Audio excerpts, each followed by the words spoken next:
이 시간은 신앙의 열정을 회복하라, 이런 제목으로 여러분에게 말씀을 드리겠습니다.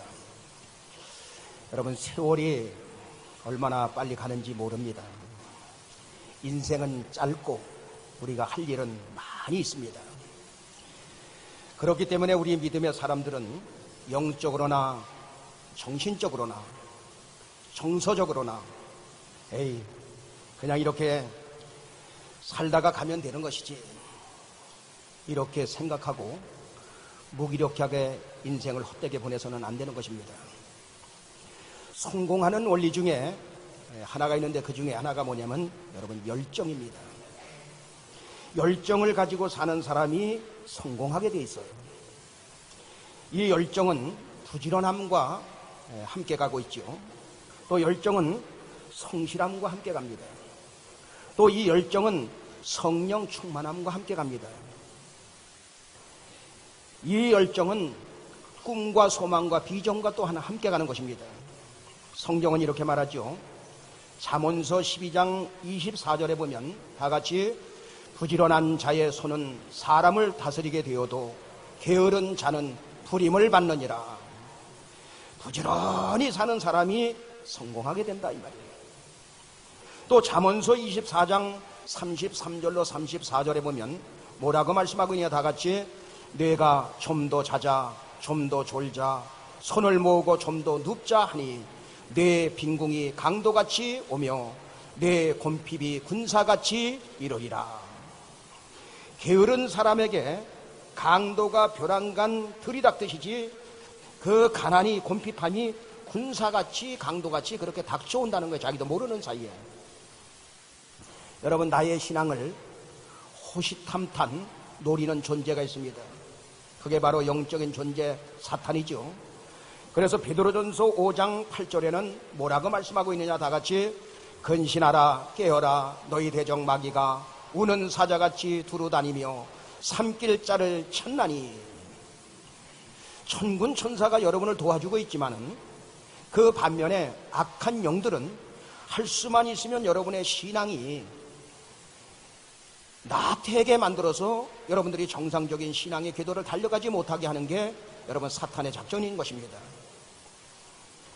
신앙의 열정을 그렇기 때문에 우리는 가지고 살아야 되고, 우리는 성령 충만함 속에 우리는 살아야 되는 것입니다.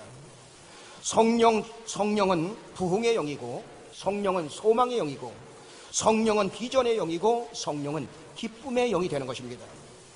그래서 기도의 열정도 여러분 회복해야 할 줄로 믿습니다. 믿음의 열정도 회복하시길 바랍니다. 사명의 열정도 여러분 회복하시길 바랍니다. 그래서 주님과 늘 관계를 중요시하면서 우리는 믿음 생활해야 되는 것입니다. 오늘 본문에 보니까 성경은 이렇게 말합니다. 계시록 3장 15절에 보니까 뭐라고 말씀하고 있느냐, 다 같이, 내가 내 행위를 아노니 내가 차지도 아니하고 더없지도 아니하도다. 내가 차든지 더없든지 하기를 원하노라. 16절에는 또 뭐라고 말씀하고 있느냐, 다 같이, 내가 이같이 미지근하여 더없지도 아니하고 차지도 아니하니 내 입에서 너를 토하여 내치리라. 무슨 말입니까? 뜨거운 신앙을 갖든지 차가운 신앙을 갖든지 확실하게 신앙생활하라. 미지근한 신앙을 토해버리리라. 쓰시지 않겠다. 여러분, 예수님은 비유의 천재가 되십니다. 그냥 무조건 말하시는 게 아니라 주변의 그런 모든 환경을 보고 비유로 해서 들어서 알기 쉽게 주님께서 말씀하시는 장면을 우리는 성경을 통해서 볼 수가 있습니다. 지금 오늘 여러분 본문에 나오는 라오디게아 맞은편에는 그 어떤 산이 있느냐면 히에라볼리라는 산이 있어요. 그 히에라볼리는 파묵칼레라고도 부르기도 합니다. 그거 한번 사진 한번 이렇게 보여주세요. 보니까 멋있게 생겼죠. 이 산은 터키에서는 파묵칼레라고 하는데, 저 히에라볼리에서는 파묵은 바로 목화라는 뜻이에요. 목화. 그리고 칼레라는 것은 성이란 뜻인데, 바로 목화송이가 하얗게 저렇게 피어나듯이 바로 완전히 저게 석회암지대로 이렇게 덮어놓은 겁니다. 그래서 선교 여행을 간다든가 여행을 가는 사람들이 이렇게 보고 멀리서 보고, 지금 여름인데, 지금 가을인데 저렇게 눈이 하얗게 덮여있네. 여러분, 그것을 속는 것입니다. 저기에선 석회암 지대로 저기서 뭐가 나오느냐면 그 뜨거운 물이 계속 콩콩콩콩 솟아올라요. 그러니까 거기서 석회의 성분이 석회 성분도 같이 올라오죠. 그러니까 많은 사람들이 관광을 가가지고 조격을 즐기기도 합니다. 그 높은 산에서 뜨거운 물이 위에서 아래로 흘러내릴 때 석회 성분이 조금씩 침전되면서 온 산이 눈이 다 덮인 산처럼 하얗게 덮이고 그 위로 지금 물이 흘러내려오는 거예요. 지금도 여전히 똑같이 그 히에라폴리 산에서는 뜨거운 물이 지금도 온천수가 흐르고 있습니다. 그래서 그 당시 히에라폴리 산에서 흐르는 물을 관을 통해서 이렇게 연결해가지고 라오디게아 사람들이 그것을 사용했습니다. 그 도시의 사람들이 사용을 했어요. 그런데 여러분, 터키나 그리스 이런 데 가보면 그 산 꼭대기에는 신전이 세워져 있습니다.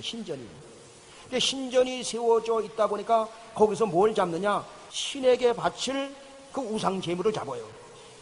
그러니까 여러분, 옛날에 시골에서 그 돼지 한 마리만 잡아도 그냥 핏물 더러운 물이 막 그냥 논으로 흘러가지 않습니까? 그런데 그 위에서 많은 제물을 잡는다고 생각해 보십시오. 그러면 거기서 흐르는 핏물이라든가 짐승의 오염물질 지저분한 물이 위에서부터 밑으로 라오디게아 그 지방으로 계속해서 도시로 흘러가는 거예요. 그러니까 위에서부터 긴 시간 흐르는 동안에 물이 차지도 않고 덥지도 않고 거기다 물이 미지근해 버리고 핏물, 짐승의 오염물질까지 같이 함께 오니까 이거를 마시면 구토 증상이 일어나는 거예요. 예수님은 그 사실을 너무나 잘 알기 때문에 라오디게아 성도들아, 어쩌면 너희들의 신앙이 히에라볼리 산에서 내려오는 그 물처럼 차지도 않고 덥지도 않고 미지근하여 역겹기까지 하는구나. 그러니 미지근한 성도들아, 차든지 덥든지 확실한 신앙을 가지고 믿음 생활을 하라. 그게 바로 여러분 본문의 내용인 것입니다. 그렇다면 라오디게아 성도들은 뭐에 대해서 미지근했느냐? 첫째, 죄에 대해서 미지근했어요. 라오디게아 성도들은 그 당시 부유한 삶을 살았습니다. 부족한 것이 없이 살았습니다. 부자로 모두가 그렇게 살았습니다. 육신적으로 부족함이 없어요. 그러다 보니까 계시록 3장 17절에 그들이 어떤 생각을 하고 살았느냐? 다 같이 내가 말하기를 나는 부자라 부요하여 부족한 것이 없다 하나 내 곤고한 것과 가련한 것과 가난한 것과 눈먼 것과 벌거벗은 것을 알지 못하도다. 라오디게아 성도들은 물질적으로 풍요로운 삶을 살다 보니 안일해지고 믿음의 열정이 식어지면서 자기 자신에 대하여 감각이 무뎌져 버리고 만 것입니다. 여러분, 죄 중에 제일 무서운 죄가 무슨 죄인지 아십니까? 그것은 무지의 죄인 것입니다. 알면 반성이라도 하지, 알면 그 아는 것을 회개라도 하지. 그래서 무지가 죄 중에 가장 큰 죄가 여러분 무지인 것입니다. 알지 못하는 것. 여러분, 그 당시 먹고 사는데 근심이 없게 만들어줬다. 그 말은 무슨 말입니까? 하나님이 그만큼 복을 주셨다 이 말이에요. 우리나라가 전쟁의 잿더미에서 있었을 때에 그 어려움 중에 먹고 살기 위해서 성전에 나가서 그냥 그 마루가 닳도록 눈물을 흘리면서 하나님 아버지 부자로 살게 해주세요, 먹을 것을 주세요 하면서 얼마나 여러분 많이 기도했습니까? 먹고 사는 문제 때문에 기도하다가 거기서 은혜 받고 사명 받고 우리 그렇게 살아간 거 아닙니까? 그런데 이들은 부자로 잘 살게 되다 보니까 자기 만족에 빠져서 하나님이 자기만 사랑해 주셔서 그렇게 주신 걸로 알고 신앙의 상태가 완전히 나태해져 버렸어요. 그래서 그들은 곤고한 것과 가련한 것과 그리고 가난한 것과 눈먼 것, 벌거벗은 것을 알지 못하고 그들은 살아가고 있었던 것입니다. 여러분, 곤고하다 그 말은 원어에 보니까 피부가 굳어지는 것 같이 괴로운 상태, 그 상태가 왔는데도 모른다는 거예요. 가련하다 이 말은 뭐냐? 바로 불쌍하다, 먹고 사는 데는 지장이 없는데 영적인 모든 것을 잃어버리고 사는 상태. 가난한 것, 너는 부자라고 지금 생각하는데 영적으로 너무너무 가난하구나. 영적 빈곤이 찾아왔는데 그것을 알지 못하는 상태, 눈먼 곳, 영적으로 눈이 멀어진 상태, 보아도 보지 못하고 들어도 듣지 못하는 상태. 여러분, 엘리 제사장 시대에 여러분, 엘리 제사장은 하나님께서 엘리 제사장에게 뭐라고 말씀해도 그 소리를 알아듣지 못했어요. 알아듣는 사람이 하나도 없어. 그러니까 하나님께서 할 수 없이 그 무명의 여인 한나를 통해서 그 어려움을 겪게 만들어가지고 성전에서 기도해서 기도의 어머니를 삼은 다음에 거기서 여러분 사무엘 선지자를 낳아서 그 사무엘은 어려서부터 하나님의 음성을 듣는 사람으로 여러분 키워나간 것 아닙니까? 헐거벗은 것을 왜 알지 못하느냐? 치명적인 수치 속에 살아가고 있는데 너는 왜 그것을 알지 못하고 있느냐? 여러분, 다른 사람 비난하고 비판하고 그렇게 살아갈 시간 없습니다. 너는 왜 그렇게 지금 살아가고 있느냐? 라고 주님은 질문하고 있는 것입니다. 왜 너는 공고한 것과 가련한 것과 가난한 것과 눈먼 것과 벌거벗은 그 수치를 알지 못하고 살아가느냐? 여러분, 이런 무지가 모르는 게 죄 중에 죄다 이 말이에요. 성경에서 말하는 죄는 원어에 보니까 하말티아, 그래서 빗나간 화살이라고 말이에요. 관역을 향해서 쏴야 되는데 엉뚱한 데를 향해서 쏘고 있는 거예요. 그러면 회개가 무엇입니까? 그 관역을 향해서 다시 정조준해서 쏘는 거예요. 그러니까 회개란 뭐냐? 눈물을 흘리는 거, 이런 그러한 감정의 변화도 중요하지만 잘못된 길을 가고 있다면 방향 전환을 해서 바로 가는 게 회개인 줄로 믿습니다. 주님은 그걸 하라는 거예요. 여러분, 성경에서 말하는 착한 사람과 세상에서 말하는 착한 사람 여러분 다릅니다. 세상에서 말하는 착한 사람 누굽니까? 순하고 말이 없고 남에게 피해를 안 주고 그리고 가끔 좋은 일도 하고 이런 사람을 가리켜서 착한 사람이라고 해요. 그러나 성경에서 말하는 착한 사람은 믿음으로 사는 사람, 충성하는 사람, 아멘, 영적 기쁨을 가지고 사는 사람, 열정을 가지고 신앙생활하는 사람, 이런 사람을 가리켜서 착한 사람이라고 말하는 거예요. 마태복음 25장에 보면 주인이 타국에 가면서, 하나님이 타국에 가면서 종들에게 각각 달란트를 맡깁니다. 어떤 사람에게는 5달란트를 맡겼어요. 그랬더니 그 주인이 5달란트 맡기니까 열심히 일해서 갑절에 10달란트를 남기게 됩니다. 2달란트 받은 종도 2달란트를 가지고 열심히 일해서 4달란트를 남겼어요. 그랬더니 주인이 돌아와서 칭찬을 하는데 마태복음 25장 21절에 보니까 다 같이 그 주인이 이르되 잘하였도다 착하고 충성된 종아, 네가 작은 일에 충성하였음에 내가 많은 것으로 네게 맡기리니 내 주인의 즐거움에 참여할지어다 하고, 착하고 충성된 종아 잘하였도다. 이거 여러분 하나님이 칭찬하는 거예요. 내가 많은 것으로 내가 너에게 맡기겠대. 네가 작은 일에 충성했으니 많은 것으로 너에게 맡기리라. 이 사람이 착한 사람인 줄로 믿습니다. 옛날 시골에서 잔치를 준비하기 위해서 돼지를 한 마리씩 기릅니다. 그런데 시골에서 이 기르는 돼지는 시궁창이 있으면 거기서 벌렁벌렁 들어놓여 있어. 그런데 양은 거기서 나오려고 몸부림을 칩니다. 영적 침체 불신앙의 자리에서 벌렁 누워서 돼지처럼 뒹굴지 마시고 양처럼 튀어나오는 여러분 되길 예수 이름으로 축원합니다. 두 번째, 라오디게아 성도들은 사명에 대해서 미지근했어요. 라오디게아 성도들은 부유하고 안일하게 살다 보니까 계시록 3장 17절에 뭐라고 말씀하고 있습니까? 다 같이 내가 말하기를 나는 부자라 부요하여 부족한 것이 없다 하나 내 곤고한 것과 가련한 것과 가난한 것과 눈먼 것과 벌거벗은 것을 알지 못하도다. 여기서 가련하다 그 말은 불쌍하다 그 말이에요.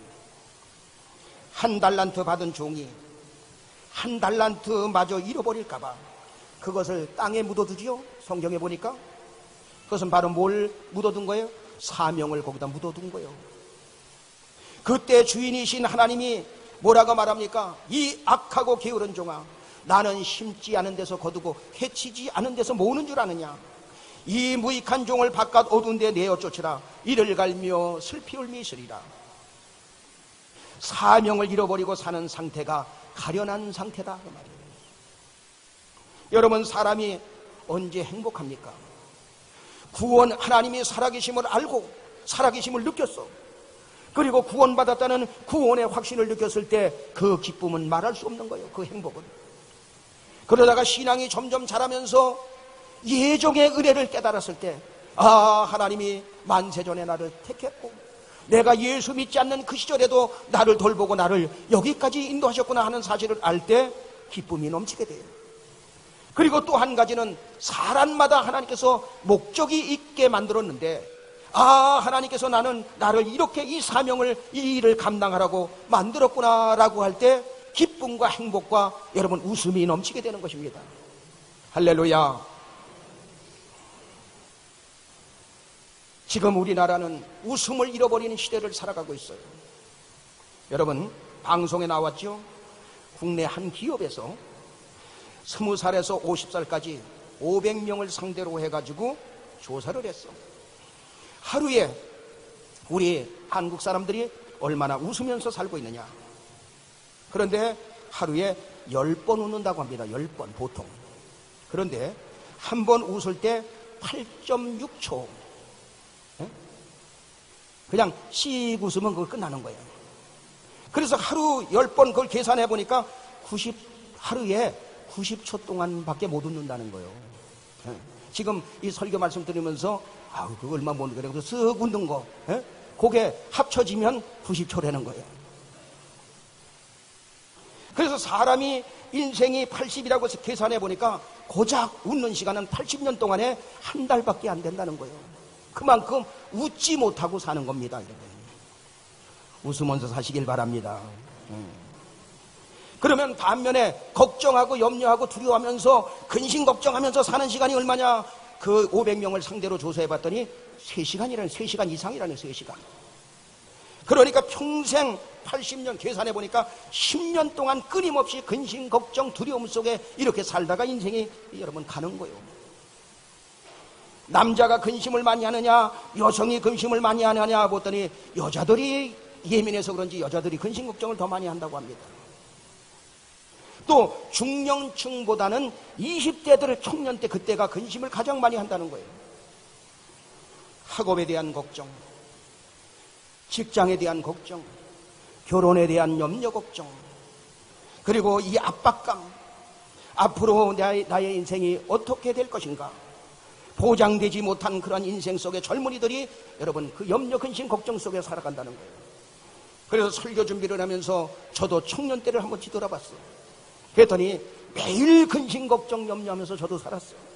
여러분, 청년들에게 잘 해주시길 바랍니다.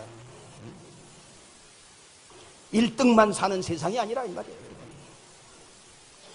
하나님은 그 청년들 한 사람 한 사람에게, 여러분 한 사람 한 사람에게, 여러분을 이 땅에 보낼 때는 뭔가 반드시 목적이 있고 그들에게 달란트를 주어서 여러분 내보내는 것입니다. 그걸 찾으면 승리하는 인생이 되는 거예요. 그래서 그것을 아신 주님께서는 데살로니가전서 5장 16절에 뭐라고 말씀하고 있느냐? 다 같이 항상 기뻐하라. 항상 뭐 하라고요? 짧은 한 구절. 다른 성경 구절은 길어서 암송하기도 어려운데 그냥 항상 기뻐하라. 그만큼 항상 기뻐하는 게 중요하다 이 말이에요. 그것이 하나님의 뜻이라는 거예요. 그러면서 데살로니가전서 5장 18절에 또 뭐라고 말씀합니까? 다 같이 범사에 감사하라. 이는 그리스도 예수 안에서 너희를 향하신 하나님의 뜻이니라. 할렐루야. 기뻐하면서 사시고 감사하면서 사는 것이 바로 하나님의 뜻이다 이 말이에요. 공부도 잘하고 똑똑한데 내 자식이 입이 항상 이만큼 나와가지고 뭔 불만이 있는지 그렇게 살면 부모는 속상해하는 거예요. 그런데 비록 학교에서 저 공부도 못해가지고 그러지만 씩씩하고 그냥 신나게 사는 모습을 보면 그래 건강하면 잘하라. 부모 마음이 여러분 기쁜 거 아닙니까? 안 기쁜가 봐. 응? 기뻐하며 살아가게 되기를 예수 이름으로 축원합니다. 하나님께서 구원받은 여러분들은 여러분을 향하신 하나님의 뜻과 목적이 분명히 있습니다. 그것을 찾는 것이 사명이고 그 사명을 이루기 위해서 달려가는 것이 비전인 것입니다.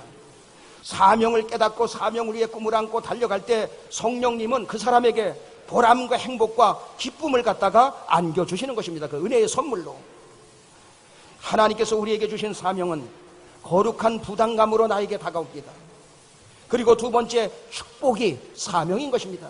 여러분, 복을 받았다면 그 축복받은 그것이 사명인 줄로 믿습니다. 건강의 복을 받은 사람은 그 건강을 주님을 위해서 사용하라 그 말이에요. 물질의 복을 받은 사람은 물질을 주님을 위해서 사용하시고 달란트를 사용하는 거예요. 그 다음에 고난이 사명일 수 있어. 고난이. 그 고난을 통해서 하나님은 큰 역사를 계획하고 계시는 것입니다. 여러분, 구원에 확신이 없는 사람은 구원 상담을 통해서 구원받게 만들고, 구원에 확신이 있는 사람은 구원의 감격이 넘치고 구원의 감격 속에 사명을 회복하시고 신앙의 열정을 찾게 되길 예수 이름으로 축원합니다. 우리 여기에 모인 우리 1절 3절 한번 부르겠습니다. 1절 3절.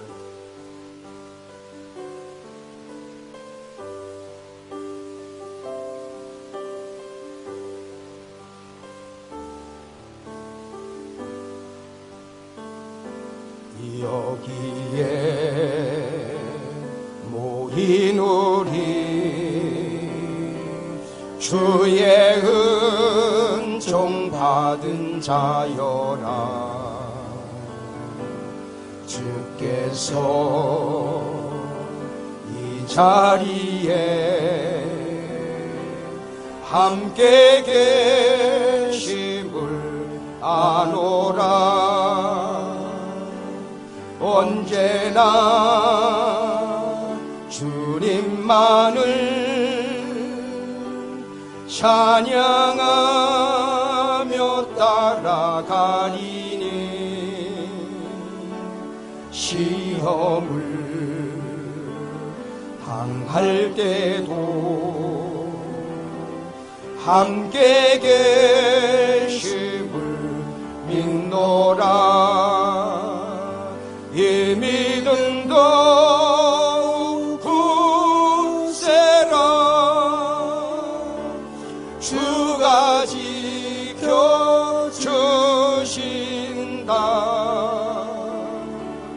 어두운 밤에도 주의 밝은 빛 인도하여 주신 3절입니다.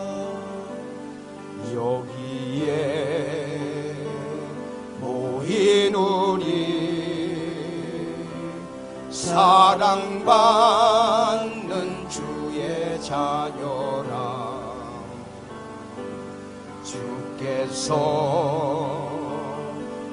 뜻하신 바 우리 통해 펼치신다. 고통과 슬픔 중에 더욱 주님 의지하오니 어려움 이겨내고 주님 더욱 찬양하라. 이 믿음도 굳세라. 주가 지켜주신다.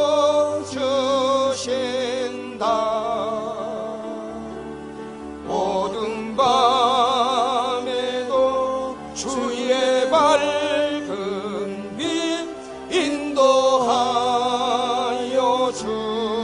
주신다. 아멘. 라오디게아 성도들은 세 번째, 영적 생활에 미지근했습니다.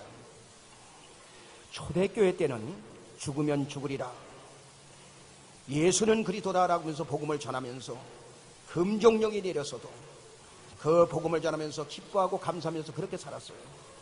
그래서 예배 시간마다 감동의 눈물을 흘리면서 그렇게 감동 감화 속에 신앙생활을 했는데 그 감격이 떠나가고 미지근해져 버렸다 이 말이에요. 여러분, 우리가 살다 보면 이렇게 해서도 안 되고 저리 해도 안 되고 이 방법 써도 안 되고 저 방법 써도 안 되고 철장 속에 갇힌 환경처럼 앞뒤가 확 이게 막혀버린 그런 상황이 올 때 이것이 지속되면 모든 것을 포기해버리고 손을 놓고 싶을 때가 있는 것입니다. 여러분, 이때 포기해버리면 안 됩니다. 이때 믿음의 사람은 진가를 발휘할 시간이 된 것입니다. 그래서 기도와 믿음과 예배를 통해서 그 문을 열어야 할 줄로 믿습니다. 에레미야 33장에 보면 에레미야가 시대뜰에 갇혔었어요. 감옥에 갇혔다고 말이에요. 감옥의 철장 속에 갇혀서 그 속에서 외롭고 고독하고 정말로 답답하고 두렵고 공포는 밀려보고 이러한 상황 속에 하나님이 그 장소에 찾아가십니다. 그래서 하나님께서 그때 뭐라고 말씀하시고 계시느냐? 에레미야 33장 2절로 3절에 보니까 다 같이 일을 행하는 여호와, 그것을 지어 성취하는 여호와, 그 이름을 여호와라 하는 자가 이같이 이르노라. 너는 내게 부르짖으라. 내가 내게 응답하겠고 내가 알지 못하는 크고 비밀한 일을 내게 보이리라. 철장 속에 감옥에 갇혀 있어도, 그러한 환경 속에 있어도 일을 행하시는 분이 누구냐? 여호와 하나님 아니냐? 그것을 지어 성취하시는 분이 누구냐? 하나님 아니냐? 하나님이 하시면 된다. 그러니 네가 할 일은 그럴 때 깨어서 부르짖어 기도하라.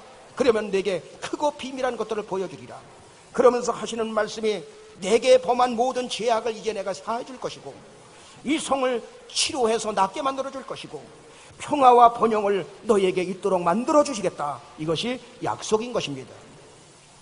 영적 침체에서 벗어나 신앙의 열정을 찾을 때 치료의 역사가 일어나고 평안의 역사가 일어나고 번영의 역사가 일어날 줄로 믿습니다. 라오디아 교회 성도들은 다시 말씀드리면, 첫째, 죄에 대해서 미지근했고, 두 번째, 사명에 대해서 미지근했고, 세 번째, 영적 생활에 대해서 미지근했습니다. 그렇다면 이 문제를 해결하는 길이 뭐냐 이 말이에요. 그 방법을 주님께서 제시해 주고 있어요. 첫째, 불로 연단한 금을 사라. 불로 연단한 금을 사라는 거예요. 계시록 3장 18절에 보니까 뭐라고 말씀하고 있느냐? 다 같이 내가 너를 고난하노니 내게서 불로 연단한 금을 사서 부요하게 하고 흰옷을 사서 입어 벌거벗은 수치를 보이지 않게 하고 안약을 사서 눈에 발라 보게 하라. 라오디게아 성도들은 부유하게 살다 보니까 신앙의 안일함이 찾아오면서 미지근한 상태에 있게 되었던 것입니다. 그런데 주님은 내게서 불로 연단한 금을 사라는 거예요. 무슨 말입니까? 여러분들이 그 당시에 가서 예수는 그리스도라고 복음을 전하면 그때 유대교를 믿는 사람들이 핍박이 가해집니다. 그런데 그 속에서 그들은 끝까지 예수는 그리스도라고 복음을 증거하게 돼요. 내가 곧 길이요 진리요 생명이니 나로 말미암지 않고는 아버지께로 올 자가 없다고 할 때에 유대인으로부터 수많은 핍박을 받았어요. 그럴 때마다 핍박과 고통을 받을 때마다 내 안에 있던 불순물이 다 빠져나가면서 그 연단을 통해서 변하지 않는 믿음으로 자꾸만 바뀌는 거예요. 흔들리지 않는 믿음으로 변하는 것입니다. 뜨거운 믿음으로 자꾸만 바뀌는 거예요. 열정 있는 신앙으로 여러분 바뀌는 것입니다. 그래서 불로 연단한 금을 사라. 하나님은 영이십니다. 하나님은 혼자 일하시지 않고 여러분을 통해서 일하시는데 뜨거운 믿음을 가진 자와 함께 일하시고 변하지 않는 믿음을 가진 자와 함께 하시고 열정 있는 믿음을 가진 자를 통하여 일하시며 행동하는 사람과 함께 하시고 움직이는 사람과 함께 하시는 것입니다. 두 번째 해결 방법, 흰옷을 사서 입으라 라고 말씀하고 있어요. 누구에게 흰옷을 사서 입느냐? 내게 흰옷을 사서 입으라는 거예요. 주님에게 흰옷을 사서 입어라. 무슨 말입니까? 라오디게아 그 지역은 그 당시에 흑양모, 검은 양털 옷이 유명했습니다. 그런데 주님은 흰옷을 사서 입으라. 구원받지 못한 자의 옷은 흑양모 옷, 죄의 옷이에요. 여기서 나오는 흰옷은 세마포 옷, 의의 옷, 벌거벗은 수치를 가려주는 옷, 예수 그리스도를 통하여 얻은 구원의 옷을 가리키고 있습니다. 그래서 이번에 총동원 주일 다음 주에 많은 분들이 오시면 여기서 제가 구원의 메시지를 전해서 그들의 죄의 옷을 벗겨버리고 의의 옷, 구원의 옷을 입히는 거나 마찬가지가 되는 것입니다. 계시록 19장 8절은 뭐라고 말씀하고 있느냐? 계시록 다같이 그에게 허락하사 빛나고 깨끗한 세마포를 입게 하셨은즉 이 세마포는 성도들의 옳은 행실이로다 하더라. 구원받은 자가 구원받은 자의 삶을 사는 것, 그것이 바로 성도가 입고 다녀야 할 옷이라 그 말이에요. 세 번째, 안약을 사서 발라라라고. 그 대책이 뭐냐? 안약을 사서 발라라는 거예요. 히에라볼리 그 높은 산에서부터 흐르는 물이 이제 우상제물을 잡다 보니까 오염된 그런 지저분한 물이 내려오죠. 그 물을 식수로 사용하고 그것으로 세수하고 그것으로 목욕하고 그러니까 심한 눈병이 걸리기 시작한 거예요. 그러니까 라오디게아 그 지역은 눈병으로 유명해. 그러다 보니까 병이 많이 나니까 뭐가 생겨요? 약방이 많이 생기고 병원이 많이 생기는 거예요. 눈을 치료하는 병원, 눈을 치료하는 그 약이 그 다음에 너무 심하다 보니까 안과대학까지 생겼어요. 그 당시에. 여러분, 안과대학이 생긴 건 여러분 몇천 년 전에 그 대단한 겁니다. 비유의 천재이신 주님께서 그래서 안약을 사서 발라라, 그 말은 무슨 말입니까? 영적으로 깨어서 영적인 분별력을 가지고 살라는 것입니다. 네 번째, 회개하고 열심을 내라. 계시록 3장 19절에 뭐라고 말씀하고 있습니까? 다 같이 무릇 내가 사랑하는 자를 책망하여 징계하노니 그러므로 내가 열심을 내라, 회개하라. 뭐하라? 열심을 내라, 회개하라는 거예요. 그래서 뜨거운 신앙의 열정을 찾으시는 여러분 되길 예수 이름으로 축원합니다. 정리하겠습니다. 라오디게아 성도들은 지금 또 우리 이 시대는 라오디게아 성도들처럼 그런 시대를 우리가 살아가고 있습니다. 첫째, 죄에 대해서 미지근했어요. 우리는 죄에 대해서 민감하고. 두 번째, 사명에 대해서 미지근했습니다. 사명을 찾으시고. 세 번째, 영적 생활에 미지근했습니다. 영적인 열정을 다시 회복하시고, 그리고 불로 연단한 그물사라 불순물을 다 제거해버리고 흰옷을 사서 입어라, 성도로서 구원받은 자의 삶을 사시고, 안약을 사서 발라라, 영적 분별력을 가지고, 네 번째, 회개하라, 열심내라. 잘못된 길로 가는 방향 전환이 있게 만들어라. 그리고 열심을 내라, 열정을 회복하라. 그래서 이 열정을, 이 말씀이 주의 종을 통해서 하나님께서 말씀하시다라는 생각을 가지고 여러분들이 그대로 받아들여서 신앙의 열정을 가지고 능력 있게 인생을 살아가는 여러분 되길 예수 이름으로 축원합니다.